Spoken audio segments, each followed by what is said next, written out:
قائم مقام امیر طریق لبیک یا رسول اللہ پاکستان جرنیل اہل سنت ڈاکٹر محمد شفیق امینی صاحب نے آج اپنے دادا جان محمد امین بابا جی کی سنت زندہ کرتے ہوئے ناموس رسالت کی خاطر اپنے ہاتھوں میں ہتھ کڑیاں ڈال کر گرفتاری پیش کر دی۔ آج پولیس کی بھاری نفری نے قبلہ ڈاکٹر محمد شفیق امینی صاحب کے گھر کا گھیراؤ کر لیا اور کہا کہ ریلی کی اجازت نہیں ہے۔ پھر اچانک عاشقان رسول نے امینی صاحب کو چاروں طرف سے گھیرے میں لے لیا اور کہا چلیں حضور جہاں آپ کی مرضی ہے، آپ کو کوئی چھو بھی نہیں سکتا۔ ڈاکٹر محمد شفیق امینی صاحب نے گرفتاری سے پہلے پرامن احتجاج ریکارڈ کروایا جس میں ہزاروں عاشقان رسول نے شرکت کی۔ عوام نے پولیس کو روکا ہوا تھا۔ امینی صاحب نے عوام کو ہٹنے اور پولیس کو راستہ دینے کی ہدایت کی اور گرفتاری پیش کر کے اسیران ناموس رسالت کا شرف حاصل کیا۔ گرفتاری کے وقت امینی صاحب کا طریق ساز جملے، انہوں نے کہا کہ سامنے کوئی بھارتی، امریکی یا اسرائیلی آرمی نہیں جن سے ہم لڑیں،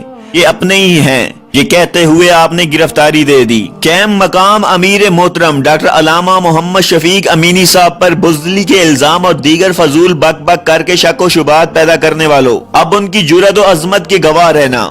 یاد رکھنا، جس مجاہد کی رگوں میں غیرت مند فقیروں کا خون گردش کرتا ہو وہ کبھی ناموس رسالت پر دو نمبری نہیں کر سکتا۔ عورتوں کی طرح برقع پہن کر فرار ہونا اور بات ہے، مگر شیروں کی طرح میدان لگا کر گرفتاری دینا اور ہے۔ امینی صاحب نے گرفتاری دیتے ہوئے کہا یہ سر کٹ تو سکتا ہے مگر کسی یزید کے سامنے جھک نہیں سکتا۔ یاد رہے کہ ڈاکٹر شفیق امینی صاحب کی گرفتاری کے بعد تحریک لبیک پاکستان کے اب قائم مقام امیر حافظ سعد حسین رضوی صاحب ہیں جو کہ امیر المجاہدین کے صاحبزادے ہیں۔